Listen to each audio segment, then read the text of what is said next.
Bueno, buenas tardes a todos. Como me presentaron recién, mi nombre es Silvana Zeta y soy ingeniera agrónoma.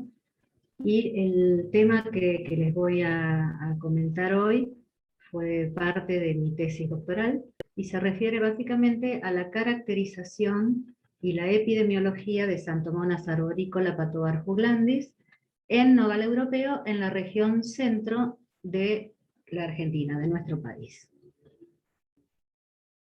Primeramente vamos a hacer un rápido ubicación de la especie que trabajamos, que es nogal, que se encuentra dentro del orden Juglandales, familia Juglandáceas, donde encontramos tres géneros, principalmente el Juglans, el Caria y el Heterocaria, que engloban en general a lo que llamamos nogales blancos, nogales negros y nogales grises. Siendo dentro de este gran grupo, el Juglans regia, la especie más difundida, más cultivada y más conocida básicamente por sus frutos. Como propiedades y usos que tiene esta especie,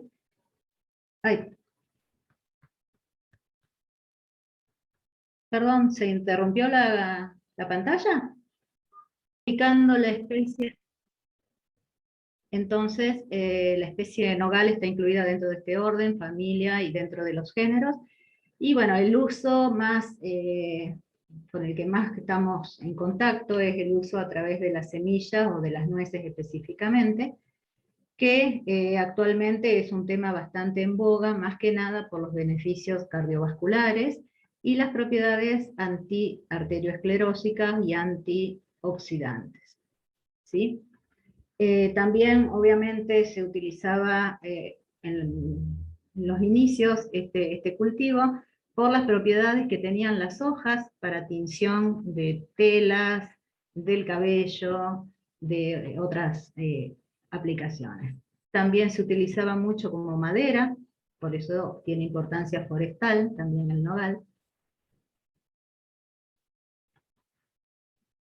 Y lo que vemos en esta diapositiva es especialmente cómo es la producción de nogal a nivel mundial, cuáles son los principales países productores, y vemos que estos son datos del año 17, y vemos que mayormente, alrededor del 62% del cultivo se centra en China, le sigue un 18% de producción mundial en Estados Unidos, y como tercer productor mundial tenemos a Irán. Y fíjense que nuestro país, Argentina, está aproximadamente en el 0,38% del aporte a la producción mundial.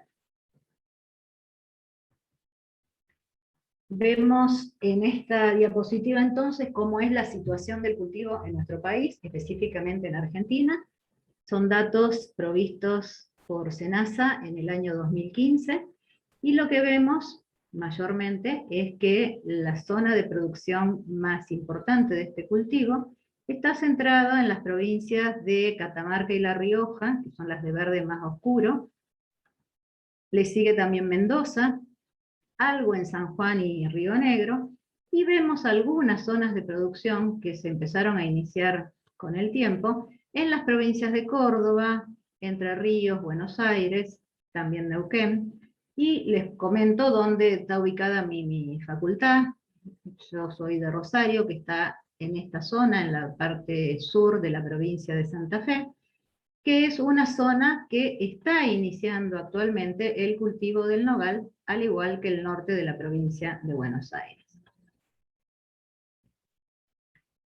El cultivo del nogal estuvo introducido específicamente por las órdenes religiosas en la época colonial, y se extendió principalmente a esas provincias andinas que yo les decía que eran Catamarca, La Rioja y Mendoza, donde, junto con otros cultivos como la vid y como el olivo, este cultivo del nogal colaboraba con las economías regionales.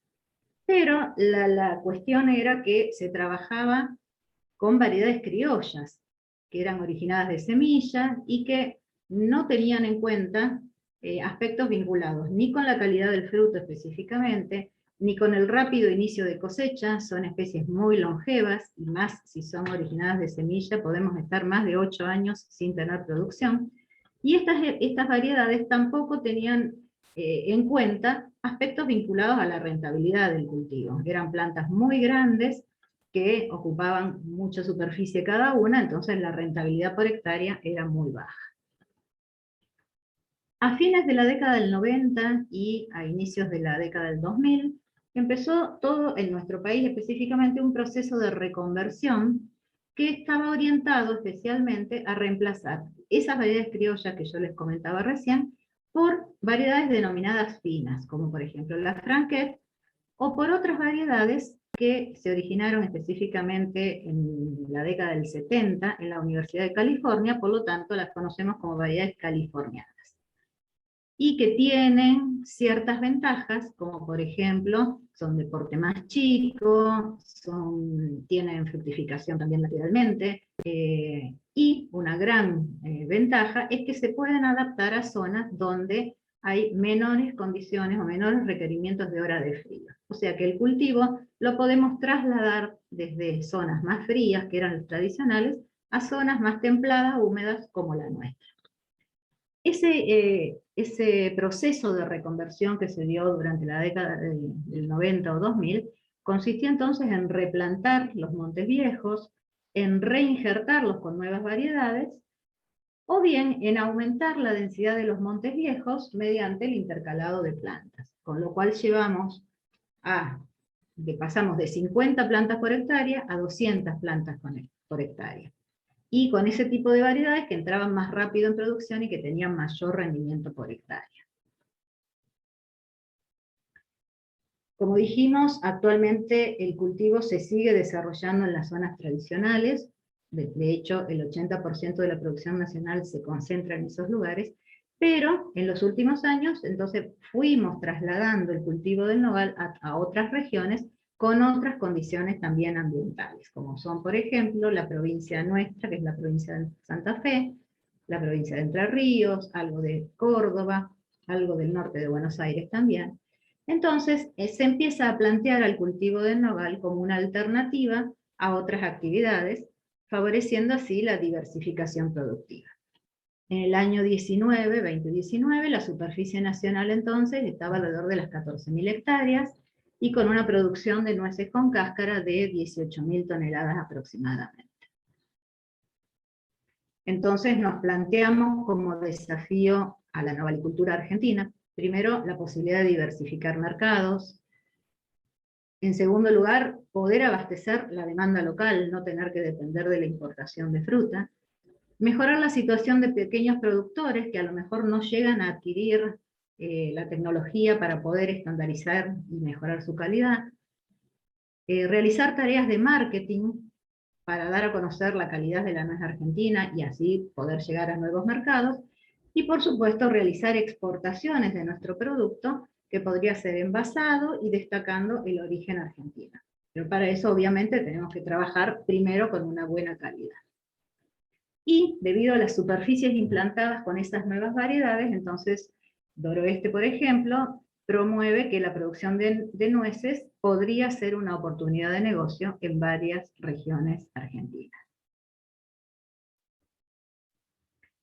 En cuanto a características botánicas, bueno, no vamos a hacer una descripción de la especie, que no es el momento, solamente remarcar que es una especie diclino-monoica. ¿Eso qué quiere decir? Que tenemos inflorescencias masculinas e inflorescencias femeninas en el mismo pie. Las inflorescencias femeninas, que serían las que me dan racimos de nueces, en las variedades californianas las podemos encontrar en posición lateral, si no las encontrábamos solamente en las terminales de las ramas. Y otra cosa importante a destacar acá es que lo que nosotros consumimos, que es la mariposa de la nuez, es la semilla, ¿sí? Que está dentro del endocarpio, que sería la nuez con cáscara, y todo esto está recubierto, cuando lo vemos en la planta, por un meso y epicarpio que forma una masa compacta, indehiscente, y que es muy dura y muy corchosa, y que es el primer paso que se llama despelonado cuando nosotros trabajamos en el acondicionamiento y en la poscosecha de la nuez. Como condiciones ambientales o ecológicas, vamos a decir que el cultivo del nogal necesita suelos más bien profundos, con un buen drenaje y de texturas franco o franco-arcillosas. Y acá el punto importante, porque es una especie con reposo invernal, o sea, en el otoño-invierno la hoja pierde sus hojas, la planta, perdón, pierde sus hojas y acumula las horas de frío para empezar luego la brotación. En general, las variedades que nosotros conocíamos tenían en promedio un requerimiento de 800 horas de frío, habiendo algunas con hasta más cantidad, como por ejemplo 1500 horas de frío, pero esas nuevas variedades californianas, traídas, ingresadas desde la Universidad de California, tienen requerimiento de poca cantidad de horas de frío, 300, 400 horas de frío, que es lo que nosotros le podemos dar en la región centro de nuestro país. ¿Sí? O sea, por eso es ventajoso poder trabajar con estas variedades en nuestra zona. Para hacer un cultivo de secano con 600 o 700 milímetros y buena uniformidad durante el año, se puede trabajar bien. Cuando empezamos a trabajar en plantaciones más intensivas, ya requeriríamos trabajar a lo mejor bajo riego, si estamos en una zona seca, o bien en una zona como la nuestra, si podemos abastecer 1000 o 1200 milímetros de agua, podemos hacer ese cultivo.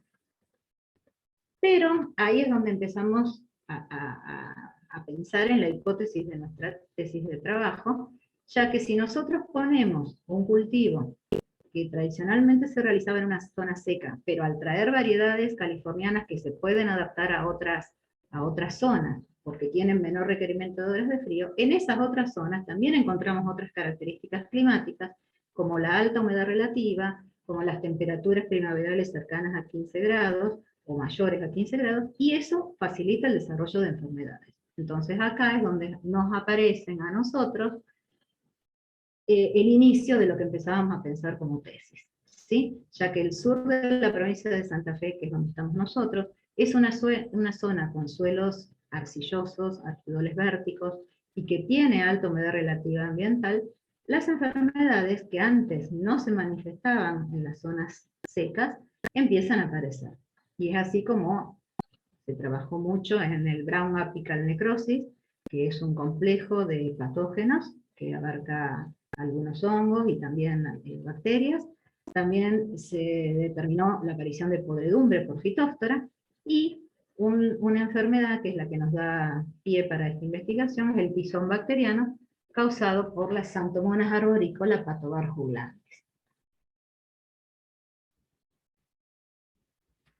Acá vemos cómo son los síntomas de la enfermedad.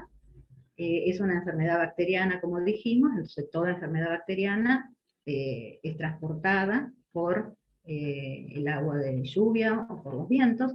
Por lo tanto, el inicio de los síntomas se ven generalmente en la nervadura central, que es donde se acumula el agua de lluvia, por ejemplo, y se ve como un moteado, primeramente clorótico y luego se hace necrótico, y que al avanzar el tiempo puede provocar estos grandes cancros que, si me ocupa la mayoría del folíolo, puede causar la defoliación de la planta. A nivel de fruto también se observan síntomas, manchas más bien cuerudas, necróticas primero, y que en el interior del fruto me representa esto que estamos viendo en la foto inferior. Con lo cual, la calidad de la nuez es imposible de comercializar. Bueno, como vemos acá, numerosos autores han estudiado esta enfermedad en todos estos países que estamos viendo. Hay países en Europa, en América, en Sudáfrica, en Asia, países de Asia, y vemos que esta enfermedad se detalla también dentro del listado de organismos cuarentenarios para el ingreso de productos en la Comunidad Económica Europea. En nuestro país, por ejemplo, ya en 1928 ya había rastros de esta enfermedad. Marchionato era la persona que los fue reconociendo. En el 44 ya se empezaron a evidenciar síntomas de bacteriosis en provincias como Buenos Aires, en las zonas más húmedas de Mendoza, por ejemplo. Y ya en 2005, Oso Ardisi menciona a esta enfermedad como una enfermedad reportada básicamente en las zonas productoras, pero donde las condiciones ambientales son favorables a la presencia de la enfermedad. Lo que vemos en este mapa de distribución de la enfermedad, vemos que prácticamente todas las zonas de producción de nogales en algunos puntos han tenido la aparición de la enfermedad, ya sea en Europa, en Asia, en Oceanía, Sudáfrica, y en América vemos, tanto en América del Norte como en América del Sur, Chile y Argentina, que son ambos países productores de nueces. O sea que es una enfermedad que aparece en todas las zonas de producción donde las condiciones ambientales hagan prosperarla. Entonces, sabiendo más o menos cómo es las características de la planta, del nogal específicamente, qué condiciones ambientales necesitamos para que aparezca, empezamos a pensar cómo era el ciclo de la enfermedad, y lo que empezamos a ver es que podría ser un sitio de albergue o de hibernación del patógeno las yemas. Dijimos que era una especie que durante el otoño e invierno se le caen las hojas y está en reposo, pero esas yemas en reposo pueden ser las que albergan el inóculo para la campaña siguiente. Cuando empieza el ciclo de brotación de la planta, la bacteria se va transmitiendo y finalmente llegamos al momento de aparición de los síntomas en el fruto, que es lo que a nosotros no nos interesa. Estos frutos atacados pueden volver a producir el ciclo de la enfermedad. Entonces lo que nosotros tratamos de hacer, o trata de hacer el productor, es cortar el ciclo de la enfermedad de forma de llegar a obtener los frutos con la mejor calidad posible. ¿Y cómo se hace tradicionalmente, o cómo trabaja tradicionalmente un productor? Haciendo aplicaciones calendarias preventivas, por ejemplo, en el momento de yema hinchada, de inicio de brotación, en floración o en inicio de frutito cuajado. Pero aplicaciones calendarias que no necesariamente tendrían que hacerse, ¿sí? La idea es cortar el ciclo de la enfermedad, pero nosotros con este trabajo tratamos de buscar cuándo es el momento efectivo para hacer las aplicaciones. Entonces, como hipótesis de trabajo, nos planteamos que los aislamientos de Santomonas que nosotros encontramos en diferentes localidades argentinas mostraban variabilidad a nivel molecular, que las variedades en las cuales trabajamos, que fueron Franquet, Chandler, Tulare y Davis, presentaban curvas de desarrollo de la enfermedad diferentes y que se podrían relacionar con factores climáticos, y en base a eso hacer o desarrollar un modelo epidemiológico. Y de acuerdo al nivel de infección que encontremos en las yemas y en los granos de polen, podríamos predecir el nivel de inóculo inicial para la próxima campaña. Nos fijamos entonces como objetivo general, que queríamos caracterizar el comportamiento de Santomonas arborícola en nuestra región centro, que es una región, como les dije, templado húmeda. Queríamos determinar también la variabilidad a nivel molecular, y pretendíamos desarrollar un modelo epidemiológico para el manejo de la enfermedad. Y como objetivos específicos, entonces, tuvimos primero el objetivo de corroborar la identidad verdadera de Santomonas arborícola, determinar la variabilidad a nivel molecular de diferentes aislamientos, todos de la región central húmeda de Argentina. El tercer objetivo era evaluar la severidad de la bacteriosis a través del tiempo en las variedades que nosotros teníamos disponibles, relacionar la severidad de la bacteriosis con factores climáticos para desarrollar un modelo epidemiológico que tenga en cuenta las condiciones ambientales propias de la zona donde estamos trabajando. Y por último, analizar las estrategias de hibernación de ese patógeno, ya sea en las yemas o en los granos de polen. Acá me paro un poquito y hago un paréntesis, porque cuando hablamos de modelo epidemiológico, originalmente nosotros pretendíamos validar un modelo epidemiológico que ya se venía trabajando desde el año 2000 en la Universidad de California, y nosotros pretendíamos validar ese mismo modelo. Ese modelo se llamaba SantoCast, y era todo un grupo de investigadores de esa universidad, Agascabeck, Lindo, toda gente que trabajaba específicamente en armar un modelo de pronóstico de las Xanthomonas para el cultivo del nogal.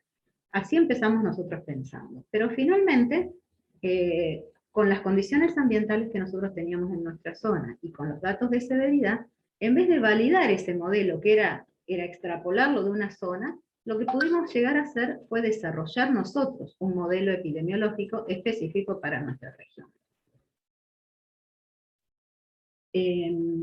Bueno, acá es donde trabajamos. Empezamos trabajando, por supuesto, en la facultad nuestra, en la Facultad de Ciencias Agrarias de la Universidad Nacional de Rosario, sobre una colección de nogales que contaba con las 4 variedades que mencionamos, y lo importante era que todas las plantas de la colección, presentaban síntomas de manchas necróticas, tanto en hojas como en frutos, con distintos niveles de severidad, pero todas presentaban síntomas. Bueno, para corroborar, para lograr el primer objetivo, que era corroborar la identidad de Xanthomonas arborícola, trabajamos con trozos de hojas enfermas, por supuesto, en cajas de Petri, y con un medio semiselectivo que se llama Brilliant Resin Brew Starch, y que es semiselectivo para esa bacteria, y la identificación de la colonia se basaba específicamente en la morfología de la misma y en la habilidad que tiene esta bacteria para hidrolizar el almidón. Entonces, luego de la aparición de las colonias, lo que hacíamos era agregar una solución de Lugol para comprobar verdaderamente si se estaba hidrolizando o no el almidón, y con eso corroborábamos que era esta bacteria, o esta colonia de esta bacteria, porque realmente hidrolizaba el almidón. Acá vemos cómo hacíamos la siembra. En la foto superior vemos los pedacitos de hojas sembrados en el medio de cultivo, y en la foto inferior vemos cómo desarrollaron las colonias. Le agregamos solución de Lugol, y lo que estamos viendo es que la colonia hidrolizaba verdaderamente el almidón, porque cuando nosotros agregamos Lugol a un medio donde hay almidón, se colorea de color azul. Con esto que estamos mostrando, que la colonia bacteriana había verdaderamente hidrolizado el almidón, por lo tanto podíamos corroborar que era Xanthomonas arborícola. Entonces, como resultado de este objetivo, corroboramos la presencia de Xanthomonas arborícola, tanto en el campo experimental de la facultad, como en los campos de productores de las localidades de la región húmeda de nuestro país.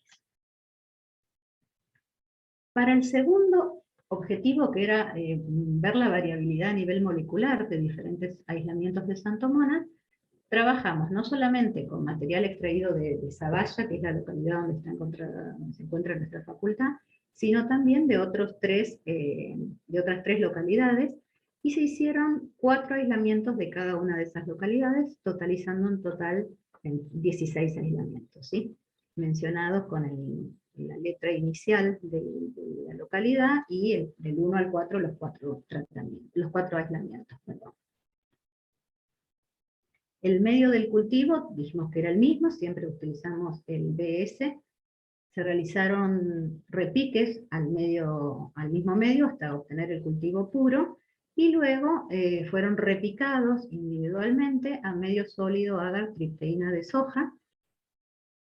Posteriormente fueron genotificados aplicando 2 reacciones de PCR, utilizadas ambos para los ADN bacterianos, que son la REP-PCR, la técnica de REP-PCR y ERIC-PCR, y en ambas reacciones se utilizaban las mismas condiciones y 35 ciclos de igual secuencia.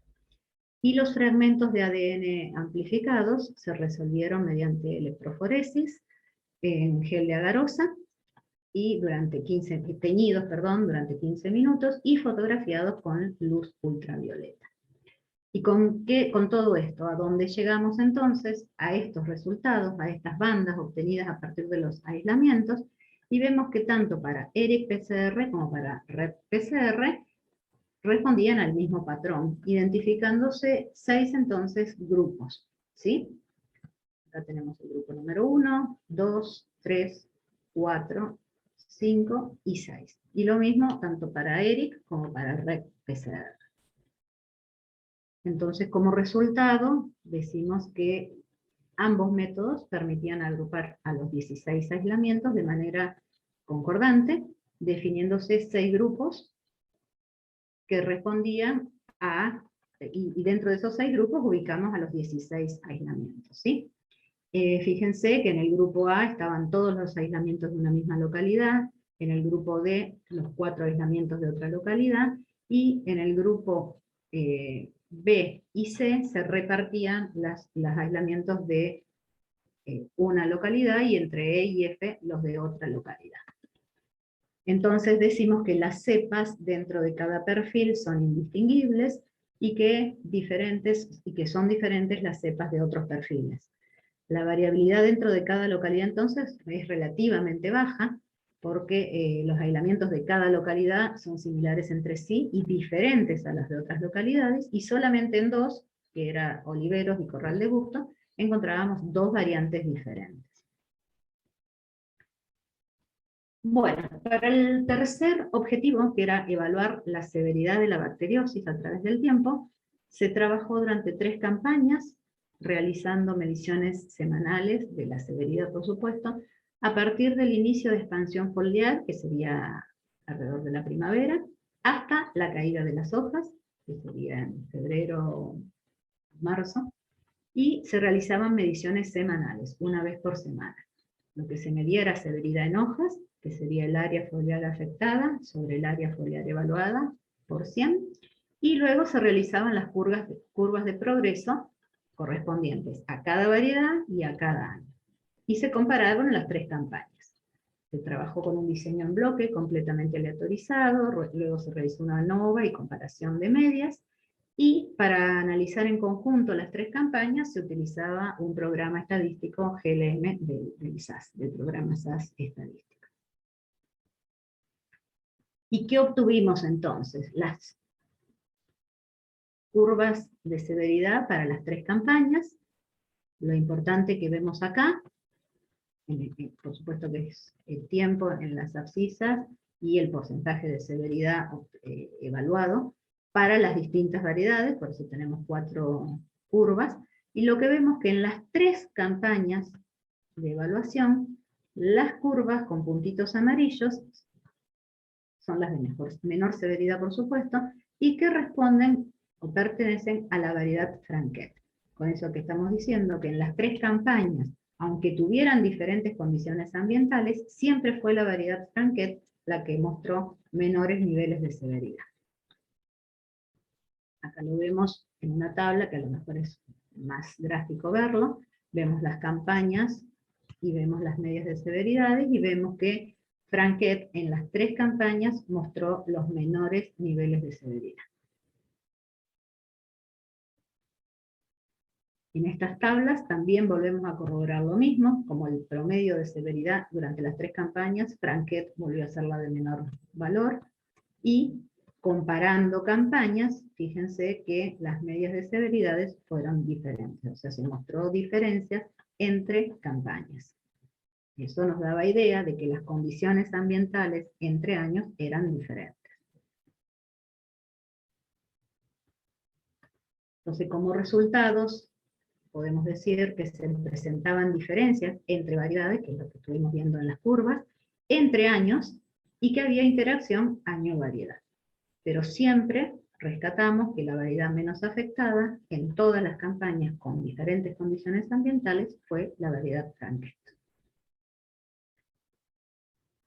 Bueno, entonces ya nos vamos acercando al objetivo que nos permite darle una respuesta más sustentable al productor, al novalicultor, y que es en base a los valores de severidad que teníamos, relacionándolo con los factores climáticos, pudimos desarrollar un modelo epidemiológico, ¿sí?, que tenga en cuenta las condiciones ambientales propias de la zona que nosotros estamos estudiando. No es que estamos validando otro modelo, sino que lo trabajamos en base a las condiciones propias de la región en estudio.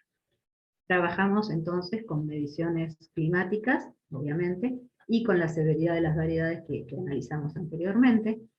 Se trabajó en 3 estaciones de crecimiento, y se determinaron como variedades susceptibles, o susceptibilidad 1, a aquellas variedades que vimos que tenían mayores niveles de severidad, y como variedad susceptibilidad 0 a la que tenía mejor comportamiento, que era en las tres curvas que vimos, en las tres campañas, era la variedad franqueta. Los valores acumulados de severidad por fecha de monitoreo se consideraron en días julianos a lo largo de cada una de las curvas de progreso epidémico. En días julianos. Nosotros ahora vamos a ver cómo hicimos eso, ¿sí? Para el desarrollo de los modelos logísticos predictivos se utilizaban entonces las tasas de incremento diaria para las tres campañas, y en el caso de las variedades susceptibles se calculaba la media de las tres observaciones de tasa de incremento diaria, epidémico diario, correspondientes a cada una de las variedades.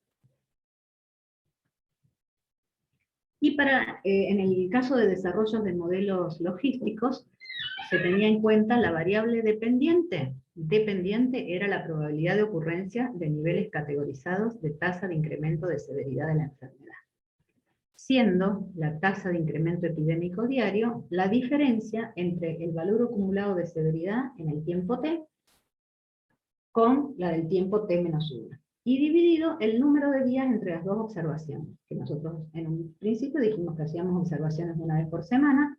Por lo tanto, el número de observaciones es de 7 días, dividido 7 sería, ¿sí?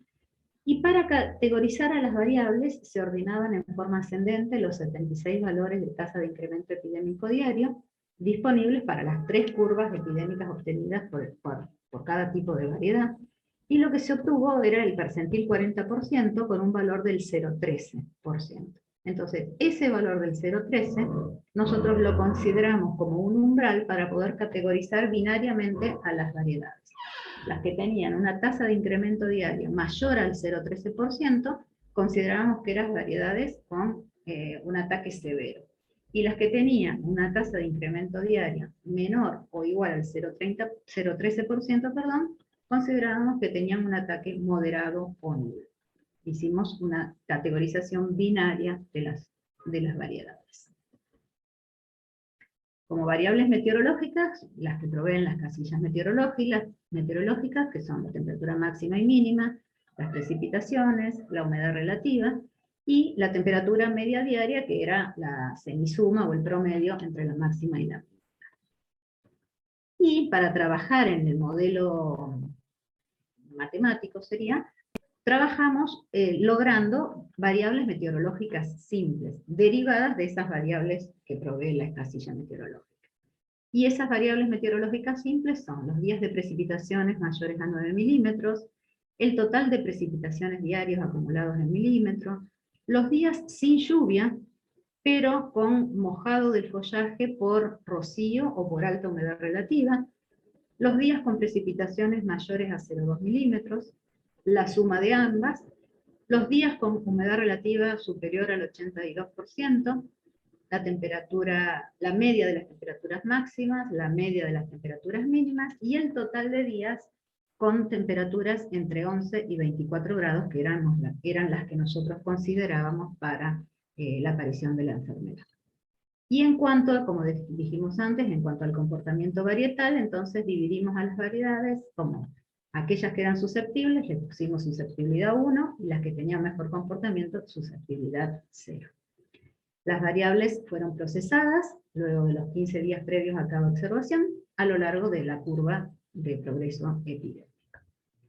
Bueno, con todos estos datos, trabajamos en un programa estadístico, que es el PROC-Logistic, y llegamos a obtener dos modelos matemáticos, con dos ecuaciones de modelo. El modelo 1 y el modelo 2. Y lo que nos fijamos es la precisión de predicción de cada uno de esos modelos. Y vemos que el modelo 1 tenía un 81,5% de precisión, por lo cual nos quedamos o aceptamos este modelo como el más válido. El segundo modelo mostraba un 80% de precisión, tampoco es mucha la diferencia, pero bueno, nos quedamos con el que mejor representa a la mayoría de los casos. ¿Qué quiere decir esa precisión de predicción? Por ejemplo, de los 76 casos evaluados, 62 respondían al caso de la ecuación 1. ¿Y qué es importante de esta ecuación, de este modelo de ecuación? cuáles son las variables meteorológicas que a nosotros nos interesan para poder hacer una aplicación de un producto. ¿Y qué vemos? Que las variables que nos muestran un valor serían los días con precipitaciones mayores a 9, los días con follaje mojado por humedad relativa alta o bien por rocío, y el factor susceptibilidad de la variedad. ¿Sí? Bien, esto es como traducido, ¿sí? Entonces, como resultado, podemos decir que mediante el procedimiento PROC-Logistic, que es el que evaluó o rescató estos modelos, decimos que el modelo número 1 se ajustó mejor y que incluye, además las dos variables meteorológicas, una variable discreta que tiene en cuenta el comportamiento de las distintas variedades frente a la bacteriosis. Y este modelo entonces decimos que tiene en cuenta el efecto de las precipitaciones mayores a 9 milímetros, los días, la cantidad de días que nosotros dispondríamos de agua libre por rocío, y el factor susceptibilidad de la variedad. Esto es lo que nosotros deberíamos tener en cuenta entonces para realizar una aplicación lo más sustentable posible. No hacer aplicaciones calendarias cada 15 días, sino solamente cuando tenemos estas condiciones propicias para la aparición de la enfermedad. Y para el último de los objetivos que nos habíamos fijado, que era ver cuáles eran las estrategias de hibernación y de dispersión que tenía el patógeno, evaluamos entonces qué cantidad de patógeno encontrábamos en las yemas y qué cantidad en los granos de polen. Para eso también trabajamos durante 3 campañas, pero acá en vez de evaluar el tejido foliar, lo que hicimos fue extraer las yemitas de la planta en el estado de reposo, y las mismas se sembraron en las cajas de Petri, también con el mismo medio de cultivo, luego de desinfectarlas, incubarlas por supuesto, y se trabajó también con un diseño en bloques completamente aleatorizado, y lo que se evaluó en este caso es la incidencia, que sería el número de yemas que desarrollaron colonias sobre el total de yemas sembradas por yema. Y se evaluó también a través del PROC-GLM del SAS.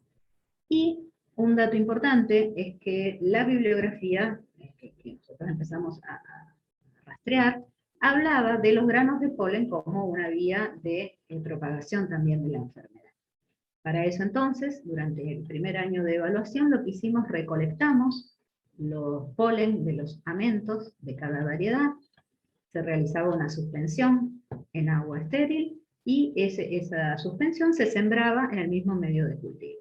Y se observaron y contaron las colonias desarrolladas, luego de las 72 horas de incubación. Acá vemos fotos de cómo se trabajó con las yemas, como habíamos hecho en un inicio con pedacitos de hojas afectadas. Acá extraíamos las yemas, las partíamos y las sembrábamos en caja de Petri, y volvemos a ver lo mismo que veíamos con las hojitas, que también se desarrollaron colonias, y que del agregado del Lugol, él mismo mostraba que hidrolizaba el almidón, con lo cual podíamos definir o corroborar que hablábamos de Xanthomonas arborícola patobar jugularis. O sea, lo mismo que hicimos para hojas, lo hacemos para yemas. Y acá es la forma en que trabajamos con los amentos en la recolección del polen, lo cual fue un trabajo bastante arduo, porque bueno, primero acá tenemos cómo es la inflorescencia masculina, que es esa que le mostraba en un principio.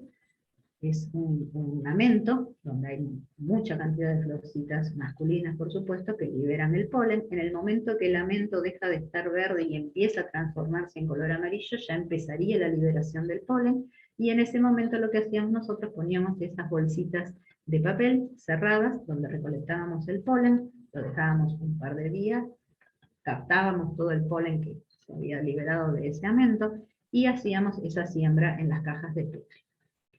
¿A qué resultados llegamos con todo esto? En cuanto a yemas, lo que estamos viendo en esta gráfica es que, bueno, en el eje de las abscisas están las variedades, y en la ordenada la incidencia en porcentaje, y lo que vemos que la mayoría de los años y en la mayoría de las variedades los valores están cercanos al 90%. ¿sí? Excepto un año y en una variedad donde tenemos un valor del 75 aproximado. ¿Qué queremos decir con esto?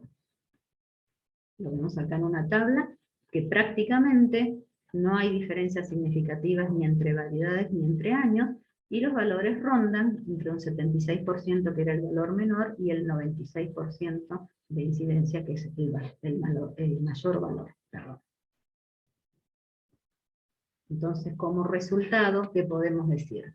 Que prácticamente había una incidencia elevada en todos los casos, los valores rondaban entre 76 y 96%, lo cual mostraba que los altos niveles no tenían diferencias significativas ni entre campañas ni entre variedades, y que no había una interacción año-variedad. Por lo cual, ese alto nivel de infección es el que nos provee el alto nivel de inóculo para el ciclo siguiente de la enfermedad. Y en cuanto a las colonias desarrolladas a partir de granos de polen, que lo hicimos un solo año de observación, el 100% de las cajas sembradas mostraban incidencia de infección en los granos de polen, en los mismos. Por lo tanto, corroborábamos lo que decía la bibliografía, que era otra de las formas de propagación de la enfermedad. Por lo cual nosotros debemos hacer un corte, ya sea en el ciclo de la enfermedad, por ejemplo, trabajando en el momento de floración, que es el momento en que hay polinización a través de esos granos de polen que podrían llegar a estar infectados. Como conclusiones finales entonces de este trabajo, y respondiendo a cada uno de los objetivos planteados, decimos que la bacteria identificada a partir de los tejidos foliares, que es lo que evaluamos a través de los pedacitos de hoja, es verdaderamente Xanthomonas arboricola patuarjuglandis, que la variabilidad molecular detectada dentro de cada localidad estudiada, en una zona húmeda siempre, fue baja. Existían diferencias entre localidades, encontrándose 6 genotipos diferentes. Con respecto a la severidad evaluada en hojas, en las 3 campañas y con diferentes situaciones climáticas, siempre fue la variedad Franquet la que fue menos afectada, y esto, presumimos, probablemente se debe a que es la variedad de brotación más tardía con la cual nosotros trabajamos, y eso le conferiría una condición de escape a la enfermedad.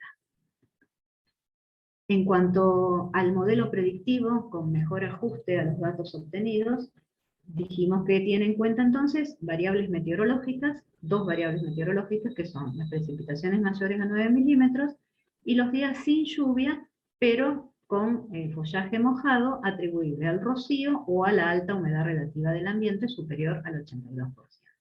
Y tiene en cuenta también ese modelo esa variable discreta binaria, que por supuesto es más afectada, son más afectadas las variedades con niveles de susceptibilidad 1. Y por último, decimos que la alta infección en los sitios de hibernación, que eran las yemas, las cuales nosotros la evaluamos a través de incidencia, y los granos de polen, asegurarían entonces un nivel importante de inóculo inicial para la campaña siguiente. Bueno, acá vemos fotos de cómo es verdaderamente la enfermedad, a nivel de hojas, a nivel de frutos, y lo que nosotros quisiéramos llegar a obtener es una nuez con esta calidad, sin ataque de bacteriosis, primero en hojas y luego en frutos, pero lo importante en esta presentación y en este trabajo es que nosotros a través de este modelo predictivo lo que podemos hacer es evitar el uso indiscriminado de bactericidas o de sustancias de control de la enfermedad, como lo hace tradicionalmente el productor nogalero, y sí aplicar en los momentos en que nos deja ver ese modelo predictivo que nosotros pudimos desarrollar. Con ese modelo nosotros podemos hablar al productor diciéndole este es el momento de aplicación de un producto y no haciéndolo indiscriminadamente, lo cual representa un costo elevado para el mismo productor y además representa, por supuesto, un daño al medio ambiente. Y nosotros con esto estamos queriendo tender a un manejo mucho más sustentable de esta enfermedad que está apareciendo cada vez más en la zona húmeda de nuestro país.